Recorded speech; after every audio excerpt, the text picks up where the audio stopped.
अस्सलाम वालेकुम, मैं हूं मरियम नवाज और आज 25 जुलाई 2024 को जहां बहुत सी और डेवलपमेंट्स हो रही हैं, वहीं पर सुप्रीम कोर्ट ऑफ पाकिस्तान के मखसूस नशिस्तों से मुतालिक केस के हवाले से एक और अहम खबर है। इलेक्शन कमीशन ने सुप्रीम कोर्ट के फैसले पर अमल दरामद के लिए उन 41 अफराद जो कि रुकने कौमी असम्बली हैं, आज़ाद डिक्लेयर कर दिए गए थे सुप्रीम कोर्ट की जानिब से, उनकी पार्टी वाबस्तगी को कंफर्म करने के मामले पर अपनी मुश्किल सुप्रीम कोर्ट के सामने रखती है और सुप्रीम कोर्ट की कोर्ट में ये बॉल डाल दी है कि आप बताइए कि अब हम कैसे इन जो 41 अरकान असम्बली हैं जो कि आज़ाद हैं और ख़ुद को पाकिस्तान तहरीक इंसाफ के मेंबर जाहिर कर रहे हैं, अब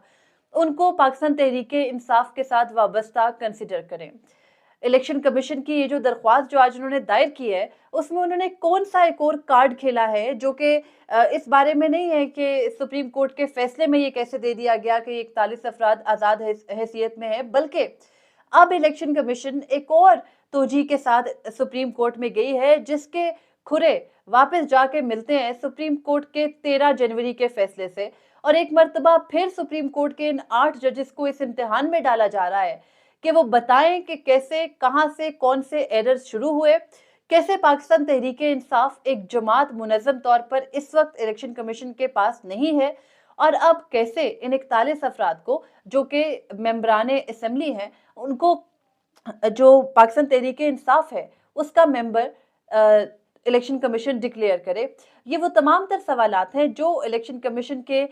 जो आज की दरख्वास्त जमा कराई गई है, जो कि फैसले में वजाहत से मुतालिक है, मुख्तसर फैसले की वजाहत से मुतालिक उसमें रेस किए गए हैं। ये एक्चुअली मसला है क्या, और सुप्रीम कोर्ट ऑफ पाकिस्तान के पास अब क्या ऑप्शन बचा है, और इलेक्शन कमीशन की कैसे ये मुनाफकत बेसिकली मैं कहूंगी या दोहरा मयार कहूंगी कि वो जाहिर करता है, इससे मुतालिक इस व्लॉग में बात करते हैं। तो आपको मालूम है कि जब से 12 जुलाई 2024 को सुप्रीम कोर्ट का ये फैसला आया 8 जजेस का कि मखसूस नशिस्तें ना सुन्नी इत्तेहाद काउंसिल को मिलेंगी, ना बाकी सियासी जमातों को मिलेंगी, बल्कि ये तो पाकिस्तान तहरीक इंसाफ को मिलेंगी। उसके बाद ना सिर्फ हमारे सियासी ग्राउंड के ऊपर बहुत हलचल मची हुई है, अफरा तफरी का एक आलम है, बल्कि मुल्क के तमाम तर जो हलके हैं उनके अंदर एक ही बात डिस्कस हो रही है, और वो सुप्रीम कोर्ट का ये फैसला है। दिन में एक आध बार, 2-3 मरतबा आपको किसी न किसी जगह ये बहस जरूर मिलती है अगर आप इस्लामाबाद के अंदर आ जाएं।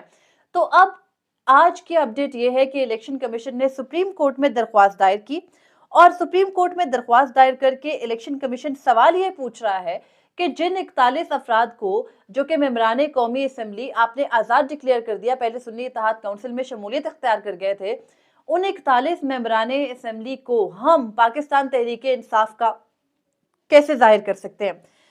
अब इलेक्शन कमीशन की जो दायर दरख्वास्त है वो रजिस्ट्रार सुप्रीम कोर्ट को जमा कराई गई है, जिसमें फैसले पर वजाहत मांगी गई है। लेकिन इस दरख्वास्त के अंदर जो कार्ड इलेक्शन कमीशन ने खेला है वो बड़ा इंटरेस्टिंग है। इलेक्शन कमीशन अपनी दरख्वास्त के अंदर कहता है कि 41 आज़ाद अरकान ने पार्टी वाबस्तगी की दस्तावेजात जमा करा दिए हैं, यानी उन्होंने बता दिया है कि हम पीटीआई के हैं। और यहाँ पर जो पिछले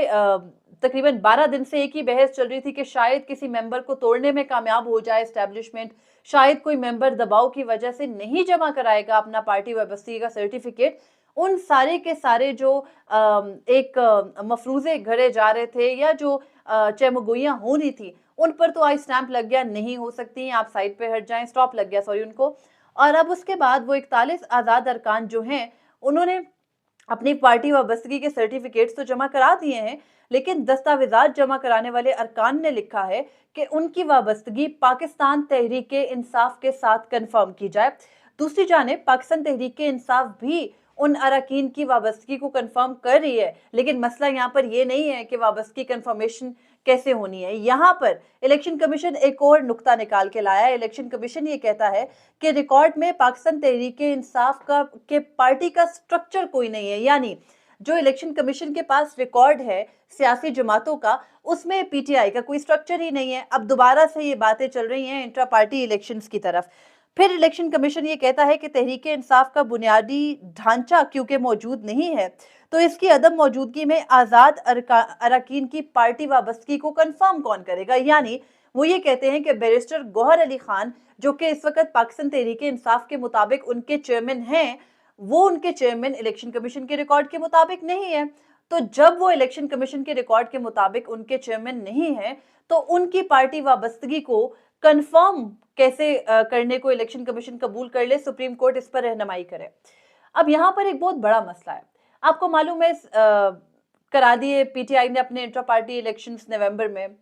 दिसंबर की यकम को कि नवंबर की यकम 2023 को। उसके बाद क्या मसला उठा, इलेक्शन कमीशन ने उनकी जो इंट्रा पार्टी इलेक्शंस है उनको 22 दिसंबर को कलअदम करार दे दिया और सुप्रीम कोर्ट ने उस फैसले पर स्टैंप कर दिया 13 जनवरी को।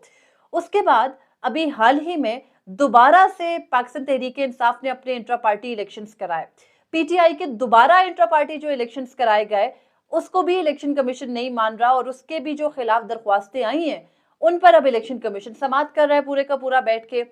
ऐसी सूरत में अभी जब आपके सामने वो इंट्रा पार्टी इलेक्शन चैलेंज हुए हैं और आप समाअत कर रहे हैं, तो क्यों नहीं पाकिस्तान तहरीक-ए-इंसाफ बाकायदा रजिस्टर्ड बॉडी, ये एक सवाल है। अब यहाँ पर एक और मसला भी है कि ये जो सारे पजल के पीसेस है ना, जिनको पहले अलग अलग करके रखा जाता है और वो तब जुड़ते हैं जब हम देखते हैं कि कोई क्राइसिस बनता है। जैसे क्राइसिस बना मखसूस नशिस्तों के फैसले से मुतालिक, वो क्राइसिस ना बनता अगर इलेक्शन कमीशन नेक नियति के साथ उस फैसले पर अमल दरामद करना चाहता होता, लेकिन वो क्राइसिस बना। और जब वो क्राइसिस बना तो उसके बाद सवाल बार बार यही उठ रहा था कि सुप्रीम कोर्ट कैसे इन लोगों को जो 41 अरकान हैं उनको आज़ाद डिक्लेयर कर रहा है। सुप्रीम कोर्ट के पास ये इख्तियार नहीं है। यहाँ तक की डिस्कशन हमने देखी थी, लेकिन ये नुक्ता किसी के जहन में नहीं आया था कि इंट्रा पार्टी इलेक्शंस को बहाना बना के जो सुप्रीम कोर्ट में दरख्वास्त डालेगा इलेक्शन कमीशन, उसको बुनियाद बनाएगा और फिर कहेगा कि नहीं, इनका तो पार्टी स्ट्रक्चर ही मौजूद नहीं है। यहाँ पर चीफ जस्टिस कादी फैज़ीसा के उस लिखे गए नोट और उनके वो तमाम तर जो रिमार्क्स हैं, बल्कि जैसे जमाल मंदोखेल का नोट है, चीफ जस्टिस ने उससे इत्तफाक किया था, उन तमाम तर रिमार्क्स जो उन्होंने इस केस के दौरान, मखसूस नशिस्तों के केस के दौरान दिए थे, उनकी भी नफी कर रहा है इलेक्शन कमीशन। इससे पहले ही इलेक्शन कमीशन कह चुके हैं कि हमारे ऊपर इल्जाम तराशी नहीं करें, हमने आपके फैसले की दुरुस्त तशरीह की थी। अब यहाँ पर फिर तशरीह का मसला उठेगा, लेकिन आपने मसला या जो तमाम तर ये क्राइसिस का हल है वो सुप्रीम कोर्ट के उन 8 जजेस से मांग लिए। बेहतर ना होता कि इलेक्शन कमीशन ये दरख्वास्त कर लेता कि आप इंट्रा पार्टी इलेक्शंस के मामले पर जो अपना फैसला है पहले उसकी वजाहत कर लें। अगर बल्ले के इंतखाबी निशान से मुतालिक केस की वजाहत पहले हो जाती तो आज मखसूस नशिस्तों के केस में इलेक्शन कमीशन को ये वजाहत मांगने के लिए सुप्रीम कोर्ट के 8 जजेस के पास ना जाना पड़ता कि आप बताएं कि कैसे अब हम तहरीक इंसाफ तो पार्टी नहीं है तो हम उसके मेंबरान को कैसे तहरीक इंसाफ का रजिस्टर करें। अब ये मसला है कि इलेक्शन कमीशन की, आप दोहरा मयार में कहूंगी, मुनाफकत बड़ा लोडेड वर्ड हो जाता है, दोहरा मयार आप उनका ये देखें कि एक तरफ आप आज ही के दिन में उन 39 जो मेंबर पार्लियामेंट हैं उनको पीटीआई का डिक्लेयर कर रहे हो बाय द नोटिफिकेशन, और दूसरे हाथ पे आप ये कर रहे हो कि आप उन 41 अफराद को जो कि पीटीआई के ही होंगे, जब अगर पीटीआई का पार्टी स्ट्रक्चर मौजूद ही नहीं है तो फिर आप कैसे जो पहले के अरकान हैं वो 39 उनको आप कंसिडर करें। यहाँ पे एक बहुत बड़ा मसला है। अगर इलेक्शन कमीशन अपने उस फैसले की तशरीह पे जाता है जिन्होंने 22 दिसंबर 2023 को दिया था, तो फिर ये जो 39 कैंडिडेट्स हैं, जो 39 मेंबर पार्लियामेंट हैं जिनको के इलेक्शन कमीशन ने तहरीक इंसाफ का कंसिडर कर लिया है, डिक्लेयर कर दिया है, नोटिफिकेशन कर दिया है, उन 39 कैंडिडेट्स के भी तो जो कागजात नामजदगी या पार्टी के साथ वाबस्तगी के सर्टिफिकेट थे वो भी तो तब जमा हुए थे जब पीटीआई का स्ट्रक्चर मौजूद नहीं था, उनके इंट्रा पार्टी इलेक्शन चैलेंज हुए पड़े थे। अब भी तो सेम सिचुएशन है, आपने दूसरे उनके इंट्रा पार्टी इलेक्शन भी चैलेंज कर दिए। हमने नहीं देखा किसी और जमात के साथ आपने ये किया हो। हाल ही में मुस्लिम लीग नून ने भी अपने इंट्रा पार्टी इलेक्शन कराए थे, लेकिन नहीं उठा उनकी पार्टी में से कोई इंट्रा पार्टी इलेक्शन चैलेंज करने के लिए, ना पाकिस्तान तहरीक इंसाफ को ये अकल आई। तो अब आप एक ऐसी जमात को जो कि तब भी उन्हीं सर्कमस्टांसेस में थी, अब भी उन्हीं में थी, वही सिचुएशन है, तो कैसे उन 39 जो अरकान हैं उनको पीटीआई का कंसिडर कर रहे हो और 41 के लिए आप सुप्रीम कोर्ट से रुजू कर रहे हो और सुप्रीम कोर्ट से वो सवाल पूछ रहे हो जो सवाल सुप्रीम कोर्ट के कम से कम इन 8 जजेस के जवाब देने वाला नहीं बनता। मुझे ये लगा था, और शायद हम सबकी ही नाकिस राय ये थी, कि शायद इलेक्शन कमीशन जब सुप्रीम कोर्ट से रुजू करेगा तो वो इस मामले पर रुजू करेगा कि भाई आप बता दीजिए कि जो पीटीआई के कैंडिडेट्स हैं उनको आपने कैसे सुन्नी इत्तेहाद काउंसिल ज्वाइन कर गए थे उनको आपने कैसे आज़ाद डिक्लेयर कर दिया। तो वहां पर सुप्रीम कोर्ट बताती कि कैसे उन्होंने चेन ऑफ इवेंट्स देखे थे या किसी भी वजह से उन्होंने अपने इख्तियार को इस्तेमाल करते हुए ये करार दिया। लेकिन यहाँ कहानी उल्ट निकल आई है, यानी आप चाह रहे हो 13 जनवरी के फैसले का जो असर था उस असर को दूर करें ये 8 जजेस बैठ के। तो बेहतर होता कि अगर सुप्रीम कोर्ट ऑफ पाकिस्तान उस रिव्यू को लगाकर पहले फैसला कर लेती कि क्या बल्ले के इंतखाबी निशान से मुतालिक जो सुप्रीम कोर्ट का फैसला आया था, उससे पाकिस्तान तहरीक-ए-इंसाफ बतौर सियासी जमात ही खत्म हो गई या मौजूद है? और फिर उसके बाद ये सवाल आता कि कैसे ये कह रहे हैं इलेक्शन कमीशन के पीटीआई का तो पूरा पार्टी स्ट्रक्चर ही मौजूद नहीं है। अगर उनका पार्टी स्ट्रक्चर मौजूद नहीं है, तो 39 कैंडिडेट्स को आपने पीटीआई का कैसे डिक्लेयर कर दिया? उनको भी आप कह दो सुप्रीम कोर्ट को, क्या भई हम आपके फैसले पे नहीं अमल कर सकते? ये एक तरफ सुप्रीम कोर्ट को आप ये तसल्ली दे रहे हो कि देखो हमने तो आपके फैसले पर अमल किया, दूसरी जानिब आप ये बता रहे हो कि नहीं हम आपके फैसले पर नहीं अमल कर सकते इस हद तक क्योंकि हमारे सामने तो पार्टी स्ट्रक्चर मौजूद नहीं है। अजीब-सी लॉजिक है जो कि मेरी समझ में नहीं आई। उसके अलावा एक बहुत बड़ी वजह कि ये आपने चीफ जस्टिस काज़ी फ़ायज़ ईसा के नोट पर अमल करते हुए भी इलेक्शन कमीशन ने ये 39 कैंडिडेट्स को डिक्लेयर कर दिया है। कहीं चीफ जस्टिस नाराज़ ना हो जाएँ, फिर कहीं इलेक्शन कमीशन को सुप्रीम कोर्ट से रिलीफ मिलने का सिलसिला बंद ना हो जाए, वो भी एक मूव लगती है इलेक्शन कमीशन की। और फिर दूसरी जानिब आप 41 उन अरकान को जिन पर के चीफ जस्टिस राज़ी नहीं है, उनके लिए आप बेंच के सामने सवाल लेकर चले गए। मतलब अजीब-सी सिचुएशन है जहाँ सुप्रीम कोर्ट के अंदर से जजेस की तक़सीम की बार-बार आवाज़ें उठ रही हैं, बाहर से भी इदारे इस किस्म की हरकतें कर रहे हैं, जिससे कि बिल्कुल ही सर्टिफ़िकेट लगता जा रहा है कि मौजूदा चीफ जस्टिस शायद हुकूमत के साथ, हुकूमती इदारों के साथ टोटली ऑन बोर्ड हैं और अपने ही साथी जजेस को मुश्किल में शायद उनके साथ मिलके डाल रहे हैं। इस किस्म की इमेजरी क्रिएट कर रहा है इलेक्शन कमीशन ऑफ पाकिस्तान। तो अब देखना है आइंदा हफ्ते यानी 29 जुलाई से शुरू होने वाले हफ्ते में उन सारे जजेस के सरबराह जिन्होंने के ये फैसला दिया था यानी वो 8 जजेस उनके सरबराह जस्टिस मंसूर अली शाह बेंच की सरबराही कर रहे होंगे। तो देखना है कि क्या जस्टिस मंसूर अली शाह अपने चैम्बर में बुला के समाअत करते हैं और क्लैरिफिकेशन है काबिले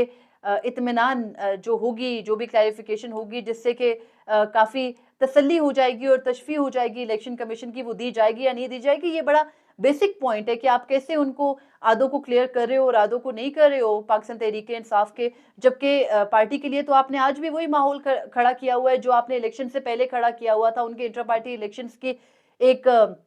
रामलीला चलती हुई जिसको आप खत्म करने को तैयार ही नहीं है। ना ये है कि सुप्रीम कोर्ट के ये 8 जजेस अब इलेक्शन कमीशन ऑफ पाकिस्तान को कितना तसल्ली बख्श जवाब देंगे। और यहाँ पर एक अमर और देखना भी ज़रूरी है कि अगर इन 39 कैंडिडेट्स की हद तक ही इलेक्शन कमीशन पाकिस्तान तहरीक-ए-इंसाफ को मखसूस नशिस्तें देता है, तो भी मौजूदा हुकूमत 2/3 मेजॉरिटी हासिल करने में किसी हद तक कामयाब हो सकती है। ये बड़ा सोचा-समझा फैसला था। 39 कैंडिडेट्स को अलग कर देना और 41 के बारे में चीफ जस्टिस काज़ी फ़ायज़ ईसा भी कह रहे हैं और अब इलेक्शन कमीशन भी कह रहा है कि उनको पीटीआई का डिक्लेयर करना पॉसिबल नहीं है क्योंकि पीटीआई का तो पार्टी स्ट्रक्चर मौजूद नहीं है क्योंकि बल्ले के इंतखाबी निशान से मुतालिक फैसला आ गया था। तो ये वो सारे पज़ल के पीसेज़ हैं जिन्हें जोड़ें तो आपको बदनीयती की एक बहुत ही आला दास्तान नज़र आएगी। अब देखना है कि सुप्रीम कोर्ट से क्या नतीजा बरामद होता है। अब तक के लिए इतना ही था। मुझे इजाज़त